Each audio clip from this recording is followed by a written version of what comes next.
Bonjour à toutes et à tous, bienvenue à ce nouveau Good Morning Market. Nous sommes le vendredi 12 février 2020 au lendemain d'une séance pour Wall Street en légère hausse avec un S&P 500 qui a progressé de 0,17%. Le Russell 2000 a gagné 0,13%, le Nasdaq 0,28% et le Dow Jones en léger repli de 0,02%. Et on peut le voir en Europe, on commence la séance en net repli lorsqu'en Asie-Pacifique, le Nikkei s'est replié de 0,25%, le S&P ASX 200 de 0,63%, hein. Mais on va détailler cette situation en Europe, notamment le DAX qui évolue visiblement dans l'enceinte d'un canal baissier de court terme. On revient très rapidement aux États-Unis avec Nancy Pelosi qui a déclaré que la Chambre des représentants souhaiterait adopter le plan de relance d'ici la fin du mois de février pour une promulgation avant le 14 mars. Donc, jusque-là, c'est ce qui permettait aux indices, hein, de progresser en territoire positif. C'est justement ce plan de relance, les bons résultats d'entreprise qui ont été nettement favorables à Wall Street et la large vaccination. On a pu remarquer que les indices marquent le pas en Europe. On peut même constater certaines faiblesses. On est clairement dans l'attente de nouveaux catalyseurs à l'heure actuelle. Alors on passe très rapidement sur le vieux continent avec le mouvement 5 étoiles qui a soutenu le gouvernement de Mario Draghi. Et on l'a appris ce matin, le ministre des Affaires étrangères russe, Lavrov, dit que Moscou est prêt à rompre les liens avec l'Union européenne. Et Barkin de la Réserve fédérale américaine a déclaré hier que l'économie US n'a pas besoin d'une immunité collective pour se rétablir. Et d'ailleurs, concernant, hein, la pandémie, il y a un confinement de 5 jours qui sera imposé à Victoria, en Australie, l'État de Victoria, pour tenter de contenir l'épidémie. Et le Japon qui va prolonger l'état d'urgence à Tokyo et Osaka, mais également dans 8 autres préfectures jusqu'au début du mois de mars. Et concernant donc les traders Reddit et ces traders particuliers qui se ruent vers certaines valeurs les plus shortées afin de les soutenir, on se souvient de cette situation concernant Robinhood. Et ben, le ministère américain de la Justice a cité Robinhood et d'autres courtiers à comparaître dans le cadre d'une enquête concernant une manipulation de marché. Sur le volet du conflit Boeing-Airbus, l'administration Biden a annoncé le maintien pour le moment des taxes sur certains produits européens, des taxes entrées en vigueur le 12 janvier. A noter que le Wall Street Journal rapporte qu'AstraZeneca prévoit de doubler la production de vaccins contre le coronavirus d'ici avril. Une nouvelle concernant PayPal, le directeur financier a annoncé qu'il est très peu probable que la société investisse sa trésorerie dans le Bitcoin, à l'image de ce que font certaines sociétés comme MicroStrategy, comme dorénavant Tesla, euh, face à un Bitcoin d'ailleurs qui a marqué un nouveau record historique à 48 700 dollars. Et donc, lors de cette séance, le principal rapport dont nous prendrons connaissance, hein, est justement l'indice de l'Université du Michigan pour le mois de février, qui sera publié à 16 heures, hein. Il n'y aura pas d'autres données à part ça. On a pris connaissance de données en provenance du Royaume-Uni. Voilà, donc une salve de données en provenance du Royaume-Uni qui a été publiée aux alentours de 8 heures. Et donc l'économie britannique a connu une croissance d'1% au T4 2020, plus 0,5%, hein, par rapport au trimestre précédent. Les dépenses publiques ont été un moteur important puisqu'elles ont augmenté de 6,4% par rapport au trimestre précédent. Le marché s'attendait à une hausse de 1,3%. Et donc, globalement, en 2020, l'économie britannique s'est contractée de 9,9%. Et donc, voilà la donnée de la séance, dernière séance de la semaine, l'indice du Michigan, sentiment du consommateur pour le mois de février. Nous allons de ce pas passer aux indices boursiers qui sont clairement en repli ici en Europe. Et donc un DAX, hein, qui ne parvient pas à maintenir, qui n'est pas parvenu à maintenir cet élan aussi, hein, depuis cette formation en étoile du soir et qui est en train de patiner sous le retracement de Fibonacci à 127,2%. Qu'en est-il en données intraday? Ici, c'est un signal de vente que nous donne Ishimoku par cette sortie du nuage. Il ne manquerait plus que cette lagging span parvienne à franchir ces obstacles. On pourra aller chercher le bas justement de ce canal baissier. Donc une faiblesse qui se confirme, un DAX qui ne parvient pas à se maintenir au-dessus des 14 000 points. Et donc, on pourrait, car la tendance de fond était clairement haussière, hein, on peut le voir en prenant quelque peu du recul, tout cela semble changer depuis cette formation d'une figure en épaule tête épaule, et ce n'est pas pour rien que ça s'appelle une figure de retournement. Et effectivement, on semble constater ce retournement de tendance à l'heure actuelle avec dans l'enceinte d'un un canal baissier qui pourrait nous mener aux 13 840 points déjà testés précédemment, voire même les 13 780 points. Donc, signal en cours ici sur le DAX qui a déjà connu un repli assez conséquent dès l'ouverture de la session cash. Le CAC 40 également sort de son nuage par le bas avec une lagging span qui est sur le point également de sortir du nuage. Je vous rappelle que le signal était là, donc la sortie des cours du nuage, et la validation nous est donnée par la lagging span.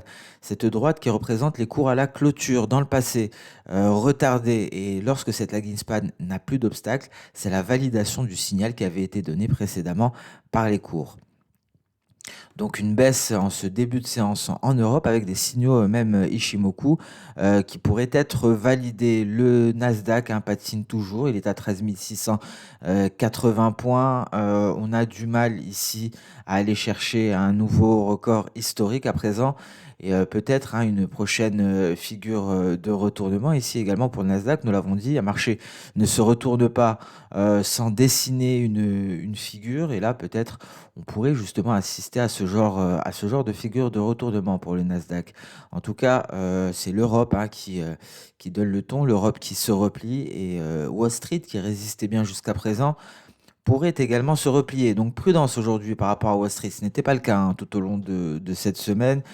On a également ces nuages qui nous laissent penser que le repli pourrait être bref avant une éventuelle reprise, même si effectivement un nuage n'empêche pas un repli, on peut très bien le traverser. Et quand on passe en H1 ici, c'est intéressant, sur le Dow Jones, on voit que ce nuage se voit traverser sans aucune difficulté. Et on pourrait justement, on voit cette incapacité à aller plus haut avec des zones ici de support où on a des acheteurs qui réapparaissent. On le voit avec ces mèches inférieures.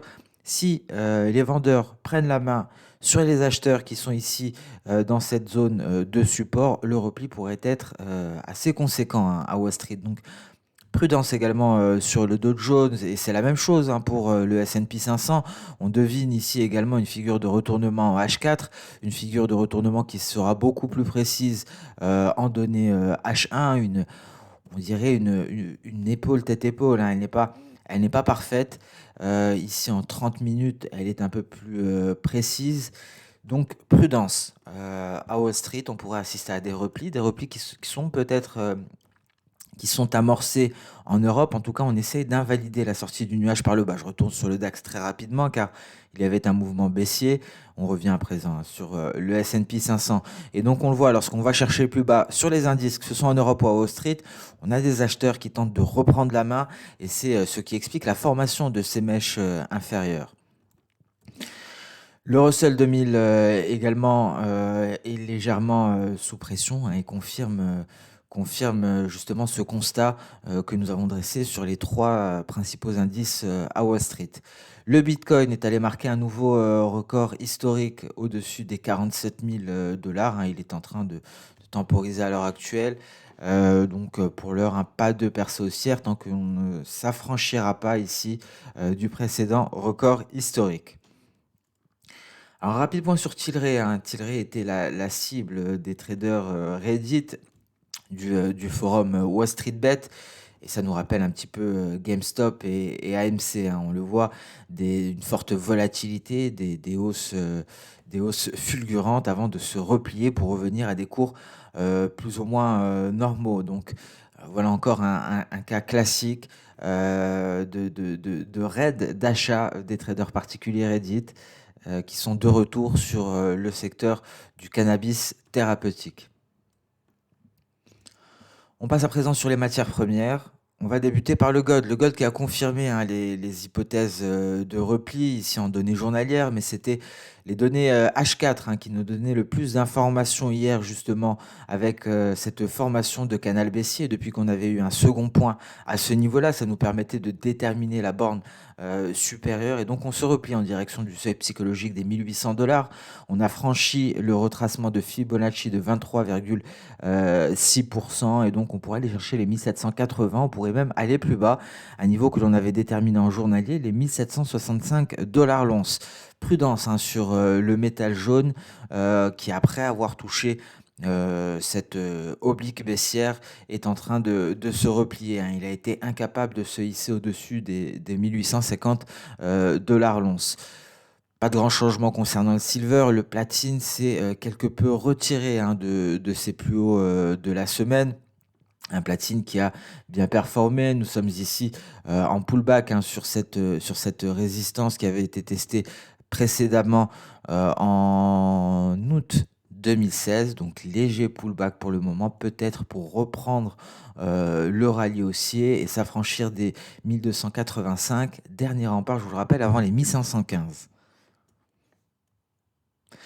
Le pétrole donne clairement des signes de faiblesse hein. Actuellement, cela vient confirmer nos hypothèses, notamment on avait vu que c'était les 60 dollars pour le Brent, mais également les 65 pour le Brent étaient à niveau. Il y avait beaucoup d'options d'achat, ce qui a peut-être permis cette impulsion haussière au-dessus des 60 dollars pour le Brent.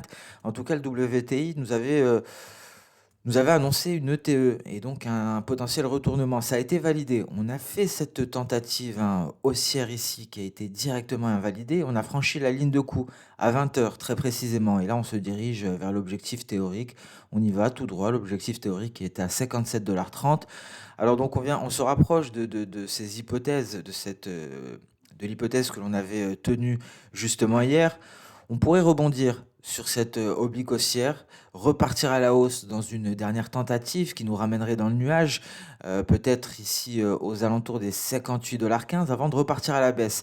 Et là, ce serait un peu plus alarmant parce que ce serait la formation d'une épaule tête-épaule beaucoup plus large. Alors concrètement, l'hypothèse est la suivante, il se pourrait que cette petite épaule tête-épaule, dont l'objectif théorique va être validé bientôt, soit la tête d'une épaule tête-épaule plus large. Ce sont des choses que l'on voit assez souvent, assez fréquemment, avec voici la première épaule, une deuxième épaule qui pourrait être formée prochainement, et la tête serait justement cette petite épaule tête-épaule allant jusqu'à son objectif théorique. Et là, dans ce cas-là, ce ne serait pas la même chose, car le repli serait beaucoup plus profond, étant donné la hauteur de la tête. Effectivement, on pourrait aller beaucoup plus bas dans un tel scénario, hein. On reviendrait sur des niveaux qui datent ici du 4 février aux alentours des 55,75 $. Donc la prudence est de mise hein, sur les pétroles avec une belle petite ETE qui vient très rapidement réaliser son objectif théorique. La prudence est de mise également depuis ces prévisions beaucoup plus prudentes hein, de l'EIA dont nous avons pris connaissance hier en fin de matinée. Donc un pétrole qui pourrait marquer le pas, se replier. Et de deux choses l'une, soit on a profité de cette ETE et donc on est baissier sur le pétrole, on attend à nouveau qu'un éventuel rebond prenne fin pour aller franchir la nouvelle ligne de coup que l'on retrouve ici très précisément pour vendre à nouveau, soit en cas de réalisation de cette épaule tête-épaule plus large, on en profite pour acheter le pétrole, on en profite pour l'acheter ici aux alentours au-dessus des 55 $, un pétrole qui pourrait aller jusqu'aux 75 $, voire 80 $ prochainement, à moyen terme. Donc il y a plusieurs manières d'aborder ce marché pétrolier. En tout cas, le marché pétrolier, nous l'abordons dans le détail hein, tous les mercredis. C'est un marché pour lequel nous avons un grand intérêt et qui est passionnant. Et même d'un point de vue technique, on le voit, cette figure n'a pas tardé à réaliser l'objectif théorique, un objectif théorique qui est en train d'être réalisé actuellement en direct aux alentours des 57,30 $. Et c'était exactement le même topo ici hein, pour le Brent. Nous l'avons vu également, cette ligne de coup, cette probable ETE. On est aux alentours également de l'objectif théorique, non loin du seuil psychologique à 60 $. Et le topo est pratiquement le même. On pourrait donc aller rebondir pour former une seconde épaule pour une figure plus large. Et là, concernant le Brent, cela pourrait nous emmener aux alentours un objectif théorique, et ce n'est qu'une hypothèse technique hein, pour le moment, un objectif théorique aux alentours des 58,75 $. C'est une hypothèse technique, mais les hypothèses techniques permettent donc de se préparer éventuellement, d'avoir un réel scénario, hein, et ça a été le cas ici pour l'hypothèse de cette ETE. On est peut-être même en train de rebondir sur l'objectif théorique à l'heure actuelle. Pas de grand changement pour le gaz naturel, hein, toujours aussi confus. Concernant le maïs, on est en train, après avoir testé ici la Kijun, on tente une reprise haussière, hein. Il faudra s'installer au-dessus des 574. D'un point de vue long terme, hein, nous en avons parlé également mercredi, il faudra s'affranchir de ces 575. Le sucre, ici, prudence. Justement, encore une autre hypothèse technique que l'on avait émise, cette ETE est en train de se matérialiser, hein. On se dirige vers la ligne de coût. Elle pourrait nous envoyer au-dessus des 14 dollars, aux alentours des 14,40. Donc voilà pour les matières premières. Alors nous avons abordé lors du trade du jour hier, hein, le blé. Le blé qui semble jouer ici, hein, entre les, comment dire, entre les retracements de Fibonacci.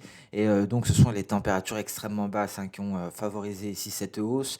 Remarquez, hein, que lorsque l'on teste ici le retracement de 50%, c'est une zone où il y a des acheteurs, il y a des mèches inférieures qui se forment et on repart à la hausse. Donc concrètement, concernant le blé ici, ce retracement de 50%, retracement de Fibonacci, est une zone d'achat et qui nous a amené d'ailleurs hier directement vers le retracement à 38,2. C'était assez facile, mais ce qui nous donnera un réel signal d'achat avec une réelle impulsion haussière, une accélération haussière, ce serait un franchissement de cette oblique baissière. Donc on garde un œil sur le blé, on pourrait très certainement l'aborder euh, mercredi prochain lors de la vidéo matières premières et fondamentaux, car on essaie d'aborder le secteur de l'énergie d'un côté, les métaux, mais également les matières premières agricoles. Donc la semaine dernière, cette semaine, c'était le maïs, et la semaine prochaine, ça pourrait bien être le blé. On passe à présent sur le marché des changes avec notre biais vert qui intègre bien le nuage journalier, tout compte fait, mais qui continue de longer cette Kijun journalière, hein. On le voit ici avec des cours qui ont eu du mal à s'en éloigner. À chaque fois qu'ils s'en éloignaient, il y avait donc des mouvements haussiers qui ramenaient directement vers cette Kijun, et c'est exactement ce qui s'est passé à l'heure actuelle, hein. Nous avons donc rebondi largement pour aller rejoindre la Kijun journalière. Cette hausse du biais vert entraîne des replis, hein, sur le marché des changes, sur toutes les paires en USD, comme l'euro-dollar actuellement en net repli. On est en train de traverser le nuage, d'en sortir par le bas, et donc on s'éloigne considérablement du scénario haussier. Et la baisse, hein, pourrait reprendre le dessus si on venait à passer en dessous des 1,2090 ici. Ce n'est pas encore le cas, mais en tout cas prudence sur l'euro-dollar qui pourrait se retourner à nouveau à la baisse. Qu'en est-il de l'USD CHF? Alors bien entendu, vu la hausse du biais vert, l'USD CHF progresse clairement dans une tentative de traverser son nuage après une baisse considérable, et donc la réalisation, on a même surpassé ici l'objectif théorique de notre figure en épaule, tête-épaule, et on est de retour ici justement sur cet objectif théorique. L'objectif théorique était à ce niveau-là, on l'avait atteint, on a tenté de rebondir avant de repartir à la baisse, et on est de retour directement sur cet objectif théorique. Et la hausse de l'euro-dollar donc entraîne une hausse plus conséquente que prévu sur l'USDK. Donc on s'attendait à un retour à cette Kijun, bon point de vente. Finalement, on pourrait même rallier le nuage journalier. On a parlé du dollar canadien, hein, hier, et donc ici, cette hausse justement du biais vert surpasse les attentes et permet à l'USD4 de progresser davantage, et donc ça pourrait être un point éventuel de vente à l'heure actuelle. Pas de grand changement, hein, concernant le GBP USD qui est en pullback pour le moment. GBP CHF pourrait bientôt redécoller, c'est quelque chose qu'il fait assez souvent. Peut-être attendre ici un test, hein, de la borne inférieure pour repartir de plus belle. Donc voilà, grosso modo, pour le marché des changes, hein, le cas de CHF se replie ici. Lorsque l'on a parlé hier du dollar canadien, je pense que le plus sage concernant la paire 4 CHF serait d'attendre un franchissement de cette oblique haussière. Et sur ce Good Morning Market touche à sa fin. Je vous remercie pour votre fidélité, je vous remercie pour votre temps. On se donne rendez-vous dès lundi pour le prochain point marché. Je vous souhaite donc une excellente séance de trading, un excellent week-end, et à lundi prochain pour le prochain Good Morning Market. Au revoir.